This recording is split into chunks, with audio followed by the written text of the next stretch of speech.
नमस्कार दोस्तों। हम लोग पिछली वीडियो में भारतीय राष्ट्रीय आंदोलन पढ़ रहे हैं। उसी का श्रृंखला आगे बढ़ाते हुए आज हम लोग पढ़ेंगे भारतीय राष्ट्रीय आंदोलन की प्रमुख घटनाओं के विषय में। ठीक है, ये परीक्षा की दृष्टि से बहुत ही इम्पोर्टेंट चैप्टर है और जितने भी टॉपिक मैं पढ़ा रहा हूँ बोर्ड एग्जाम में आने ही आने, इससे बाहर नहीं आता है, ये जान लीजिए। जितने मैं ये बता रहा हूँ उसको नोट्स बनाते चलिए। कक्षा 10 के अगर आप लोग छात्र हैं तो इसका नोट्स बनाते चलिए। और उसके अलावा ये सब सारे कंपटीशनों में भी ऐसे प्रश्न पूछे जाते हैं। ये घटनाक्रम है, ये बहुत ही इंपॉर्टेंट टॉपिक है। इससे बहुविकल्पी में भी आता है और लघु उत्तरी में भी आता है। दीर्घ उत्तरी से में भी ये प्रश्न आता है, लेकिन इसको मिला के लिखना पड़ता है। अगर ये घटनाक्रम आपको याद नहीं रहेगा तो दीर्घ उत्तरी भी आप नहीं लिख सकते हैं। ठीक है, तो देखिए प्रमुख घटनाक्रम में आपको दिखाते हैं भारतीय राष्ट्रीय आंदोलन। भारतीय राष्ट्रीय आंदोलन की शुरुआत दोस्तों हुई सन 1857 ईस्वी से। ठीक है, 1857 ईस्वी से, जिसको प्रथम स्वतंत्रता संग्राम भी बोला जाता है। ठीक है, प्रथम स्वतंत्रता संग्राम 1857 ईस्वी में इसकी शुरुआत मंगल पांडे जी ने किया था। मंगल पांडे, ठीक है, मंगल पांडे जी ने इसकी शुरुआत किया था। और ये बैरकपुर छावनी से ये प्रारंभ हुआ था, जिसको सैनिक विद्रोह भी बोला जाता है। सैनिक विद्रोह, ठीक। इसकी शुरुआत याद रखिएगा 1857, प्रथम स्वतंत्रता संग्राम। ठीक है, अब देखिए पहला ये हो गया। दूसरी घटना है 1885 ईस्वी की। ठीक है, मैं एक एक बताता चलूंगा। 1885 ईस्वी में भारतीय राष्ट्रीय कांग्रेस की स्थापना हुई थी। भारतीय राष्ट्रीय कांग्रेस की स्थापना हुई थी, जिसके संस्थापक थे ए.ओ. ह्यूम। ठीक है, ए.ओ. ह्यूम जी इसके संस्थापक थे। भारतीय राष्ट्रीय कांग्रेस की स्थापना 1885, याद रखिएगा। उसके बाद 1905, 1800 वाला घटनाक्रम खत्म। 1905 ईस्वी में दोस्तों बंगाल का विभाजन हुआ था। बंगाल का विभाजन हुआ था, जिसको कि पूर्वी बंगाल और पश्चिमी बंगाल दो हिस्सों में बांट दिया गया था। पूर्वी और पश्चिमी बंगाल। ठीक है, पूर्वी और पश्चिमी बंगाल दो हिस्सों में बंगाल को बांट दिया गया था, जो कि अभी हम भारत के अंदर है पश्चिम बंगाल। वो भी उस समय का पश्चिम बंगाल बनाया गया था अंग्रेजों द्वारा। और पूर्वी बंगाल जो कि आज बांग्लादेश बन चुका है। ठीक है, बांग्लादेश विभाजन के समय में ये पाकिस्तान का हिस्सा था। पाकिस्तान का पूर्वी पाकिस्तान था। बाद में इसको 1971 ईस्वी में जब युद्ध हुआ भारत और पाकिस्तान का, तो भारत ने पूर्वी पाकिस्तान को आजाद करके उसका नाम रख दिया बांग्लादेश। ठीक है, इतना है कहानी इसका। उसके बाद 1905 वाला बात हो गई। उसके बाद 1906 में मुस्लिम लीग की स्थापना की गई थी। ठीक है, 1906 में मुस्लिम लीग की स्थापना। 1907 में कांग्रेस का सूरत विभाजन हुआ था। 1915 में महात्मा गांधी भारत लौटे थे। कहां से लौटे थे? अफ्रीका से, साउथ अफ्रीका, दक्षिण अफ्रीका में महात्मा गांधी जी ने रंग भेद, नस्ल भेद के खिलाफ आंदोलन चलाया था और काफी सफल आंदोलन था। दक्षिण अफ्रीका में। याद रखिएगा, रंग भेद, रंग भेद, ये दक्षिण अफ्रीका का आंदोलन था। और ये 1915 में 1915 में भारत लौटे थे। ठीक है। उसके बाद 1916 में दोस्तों, ये 1916 में लखनऊ समझौता हुआ था। किसके किसके बीच समझौता होगा? तो दो लोगों के बीच होगा ना। तो हुआ था कांग्रेस और मुस्लिम लीग के बीच, कांग्रेस और मुस्लिम लीग के बीच 1916 में लखनऊ अधिवेशन के समय लखनऊ में कांग्रेस का अधिवेशन हुआ था, उसी में समझौता किया गया था। अगला देखिए, 1917 में काफी चर्चित है, ये एग्जाम में हर साल पूछा जाने वाला प्रश्न है, जिसको बोलते हैं चंपारण सत्याग्रह। चंपारण सत्याग्रह महात्मा गांधी का प्रथम सत्याग्रह था, प्रथम 1917 ईस्वी में। ठीक है। चंपारण याद रखिए, चंपारण ये कहाँ है? बिहार में। बिहार में एक जगह चंपारण, वहां पे महात्मा गांधी जी ने प्रथम आंदोलन किया था, प्रथम सत्याग्रह किया था। ठीक है। क्यों किया था? इसका कारण क्या था? थोड़ी थोड़ी घटनाएं भी बताते चलें। क्योंकि वहां पे जो नील की खेती होती थी, उसको लेके अंग्रेजों ने एक नियम ले आ दिया था। ठीक है। जिसको तिनकठिया नियम बोलते थे, तिनकठिया, जिसमें भूमि का आपका एक निश्चित हिस्सा हर साल नील की खेती करनी ही करनी है आपको, ये अंग्रेजों का फरमान था। इसके खिलाफ महात्मा गांधी जी ने आंदोलन किया था। कहाँ? चंपारण सत्याग्रह में। उसके बाद देखिए 1918 में खेड़ा सत्याग्रह। अब महात्मा गांधी जी जब भारत आ गए तो सत्याग्रह हर साल होने लगा, और हर एक मुद्दे पे वो बढ़ चढ़ के सत्याग्रह करने लगे, जिससे कि कुछ समय के बाद महात्मा गांधी पूरे देश में छा गए। कब? 1918 में खेड़ा सत्याग्रह हुआ था। अहमदाबाद मिल मजदूर का सत्याग्रह हुआ था, उनके खिलाफ, मिल मजदूर जो थे उनके लिए भी सत्याग्रह किया गया था। कब? 1918। ये बहुविकल्पी में सीधे सीधे पूछ लिया जाता है कि 1918 में कौन सा सत्याग्रह किया गया था। ठीक है। ऑप्शन में रहेगा ये। उसके आगे देखिए 1919, बहुत ही इंपॉर्टेंट, याद लगा लीजिएगा इसको, इंपॉर्टेंट। क्यों? क्योंकि ये जलियांवाला बाग हत्याकांड से जुड़ा हुआ है। जलियांवाला बाग 1919, 1919 जलियांवाला बाग हत्याकांड हुआ था। कब? 1919 में 13 अप्रैल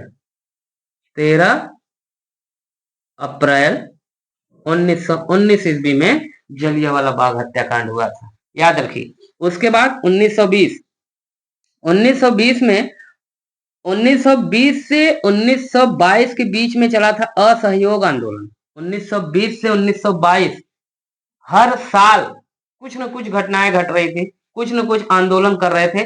साल दर साल आप लोग याद करते चलेंगे तो पूरा घटनाक्रम याद हो जाएगा।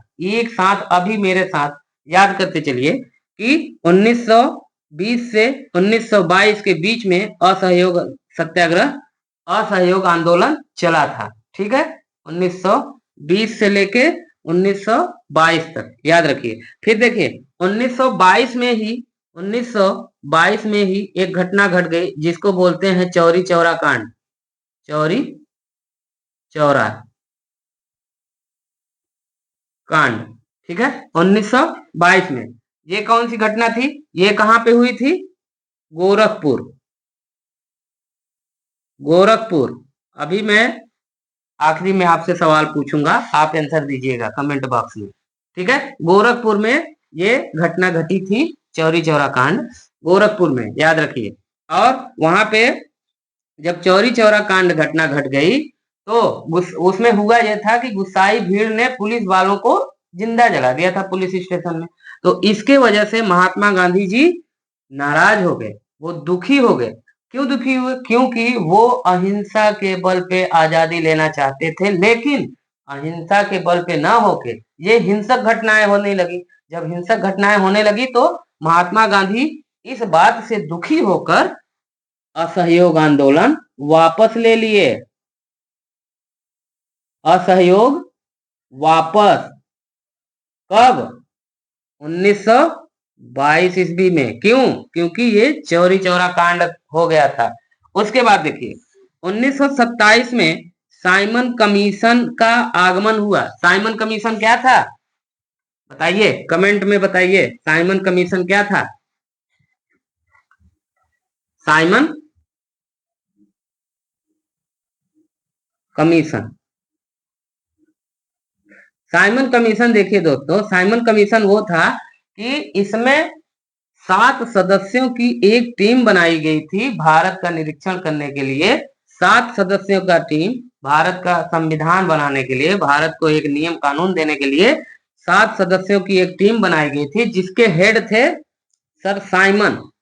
ठीक है, अब साइमन कमीशन इन्हीं के नाम पे पड़ गया, तो साइमन जी इसके हेड थे, 7 सदस्यों की टीम थी।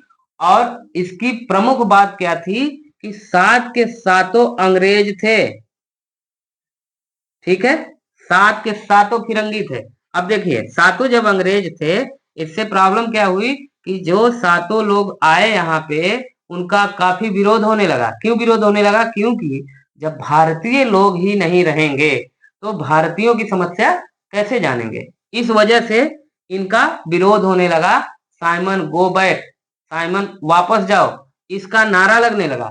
जब नारा लगने लगा, इसी में लाला लाजपत राय की मृत्यु हुई थी। क्यों हुई थी? क्योंकि वो नारा लगा रहे थे, आंदोलन कर रहे थे, उसमें लाठीचार्ज हो गया पुलिस वालों का, उसमें उनकी जान चली गई। ठीक है, अब उनकी वो जो था आंदोलन में लाठीचार्ज करवाया था, उसका क्या नाम था? सैंडर्स। वो अंग्रेज सिपाही, अंग्रेज अफसर, वो था सैंडर्स। ठीक है, अब देखिए साइमन कमीशन 1927, घटनाक्रम याद करते चलिए। 1927, उसके बाद 1928 नेहरू रिपोर्ट। नेहरू जी ने एक रिपोर्ट प्रस्तुत किया अंग्रेजों के सामने। कुछ मांगे थी कि वो उनकी मांगे थी कि वो हमारी मांगे मान लो। ठीक है, वो मांगे थी कब लिए थे, ले आए थे 1928 में। अब एक एक चीज ज्यादा डिटेल नहीं बता सकते हैं, नहीं तो बहुत ज्यादा लंबा हो जाएगा वीडियो। अब देखिए 1929 लाहौर अधिवेशन। लाहौर अधिवेशन 1929 में हुआ था, जो कि अभी पाकिस्तान में है लाहौर। और ये यहाँ पे पूर्ण स्वराज की घोषणा कर दिया गया था। कौन किया था? पंडित जवाहरलाल नेहरू। वहां पे झंडा फहरा के पूर्ण स्वराज की घोषणा कर दिए थे कि हम स्वतंत्र हो गए। ठीक है, पूर्ण स्वराज हमारा आ गया। अब देखिए 1930 में दांडी मार्च, सविनय अवज्ञा आंदोलन। ये बड़ा इंपॉर्टेंट है, टिक लगा लीजिए, बहुत ही इंपॉर्टेंट। दांडी मार्च, सविनय अवज्ञा आंदोलन कब? 1930 ईस्वी में। 1930 दांडी सविनय, याद रखिएगा, दांडी सविनय 1930 ईस्वी में। अब देखिए इसकी थोड़ी सी मैं कहानी बता दूं। दांडी मार्च 1930 में ये नमक बनाने का एक कानून था, उनका नमक कानून तोड़े थे महात्मा गांधी जी ने। कब? 1930 में। और उसी के साथ वहां पे आंदोलन शुरू कर दिए। उस आंदोलन का नाम था सविनय अवज्ञा आंदोलन। सविनय अवज्ञा का मतलब क्या है? हम वो उनका कहना यह था, सविनय अवज्ञा का मतलब कि हम आपकी बात नहीं मानेंगे, प्यार से कोई भी हिंसक काम नहीं करेंगे, आपकी बात भी नहीं मानेंगे, हम आंदोलन करेंगे, हमारी मांगे मानो। महात्मा गांधी जी का यही कहना था। आगे देखिए दांडी मार्च हो गया। उसके बाद अगला है 1931 गांधी इरविन समझौता। एक अंग्रेज था जिसका नाम था इरविन, और महात्मा गांधी के बीच में समझौता हुआ। कब? 1931 में। दोस्तों आपको बता दें हम 1931 में गोलमेज सम्मेलन भी हुआ था।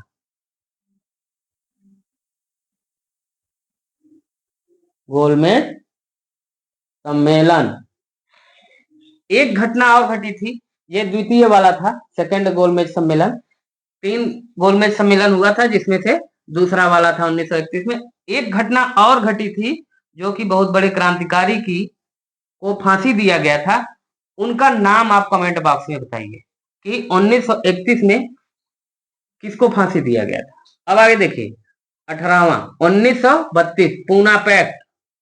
पूना पैक्ट बहुत ही इंपॉर्टेंट, इसको टिक लगाइए। पूना पैक्ट ये परीक्षा में अक्सर पूछा जाता है। पूना पैक्ट, पूना पैक्ट क्या है? 1932, याद रखिए। ये है महात्मा गांधी और बाबा साहब भीमराव अंबेडकर के बीच समझौता है। गांधी और प्लस अंबेडकर, याद रखिए। पूना पैक्ट में गांधी और अंबेडकर के बीच में समझौता हुआ था। ये बहुत ही इंपॉर्टेंट है, याद रखिएगा, काफी इंपॉर्टेंट है। ये इससे सवाल बनते हैं कि पूना पैक्ट क्या था, उसमें किसने हस्ताक्षर किया, कौन कौन सी मांगे थी। ठीक है, याद रखिएगा, पूना पैक्ट बहुत इंपॉर्टेंट है। आगे 1935 भारत सरकार अधिनियम। ये भारत सरकार अधिनियम 1935 का असर इतना है कि आज भी हमारे संविधान में 1935 के बहुत से कानून लिए गए हैं। ठीक है, आगे देखिए 1942 में भारत छोड़ो आंदोलन, जो कि महात्मा गांधी का सबसे बड़ा आंदोलन था, सबसे बड़ा। देखिए बड़ा क्यों था, ये आखिरी था। हुआ ये कि इसी में गांधी जी ने एक नारा दिया था जिसका नाम था करो या मरो। ठीक है, करो या मरो। कब? 1942 में। और इस आंदोलन का क्या नाम था? भारत छोड़ो आंदोलन।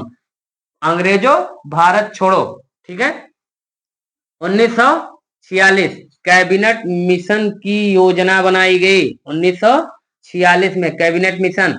ठीक है, 1947 में भारत स्वतंत्र हो गया और भारत का विभाजन भी हो गया। एक दुखद घटना ये भी हुई कि स्वतंत्रता तो मिली, हमें खुशी मिली, लेकिन उसके साथ साथ भारत के दो भाग हो गए। ठीक है, एक भाग बना भारत, दूसरा भाग बना पाकिस्तान। अब देखिए दोस्तों, इसमें से ऐसी कोई घटना नहीं है जो इंपॉर्टेंट ना हो, सब के सब बहुत ही इंपॉर्टेंट है। आप लोग इसका नोट्स बना लीजिए और नोट्स बना के इसको तैयार कर लीजिए, पूरा याद कर लीजिए, क्योंकि इन घटनाओं से आपके पेपर में प्रश्न बनते ही बनते हैं। अगर देखना हो तो आप पिछला पेपर उठा के देख लीजिए, बहुविकल्पी से शुरू करिए, आपको दो प्रश्न तो बहुविकल्पी में ही मिल जाएंगे और आगे बिना इनके कोई सवाल पूरा ही नहीं होगा। ठीक है, इसलिए ये पूरी की पूरी घटनाक्रम जो है बहुत ही महत्वपूर्ण है, इसको आप लोग अच्छे से याद कर लीजिए। ठीक है, मैं कुछ क्वेश्चन पूछने वाला था आप लोगों से, इसमें से आपको बताना है कि महात्मा गांधी का प्रथम सत्याग्रह कहाँ हुआ था। ये आंसर, इसका आंसर आपको कमेंट बॉक्स में बताना है। क्या है? महात्मा गांधी का प्रथम सत्याग्रह, प्रथम सत्याग्रह कहाँ पे, कहाँ हुआ था, कहाँ हुआ था? ठीक है, गांधी जी का, ठीक, गांधी जी का प्रथम सत्याग्रह कहाँ हुआ था, इसका उत्तर आपको कमेंट बॉक्स में देना है। और अगर वीडियो अच्छी लगे, जानकारी अच्छी लगे तो लाइक करिए। ठीक है, अगर जानकारी अच्छी लगे तो लाइक करिए और इसको अपने दोस्तों में शेयर करिए ताकि वो भी इसको पढ़ सकें। धन्यवाद।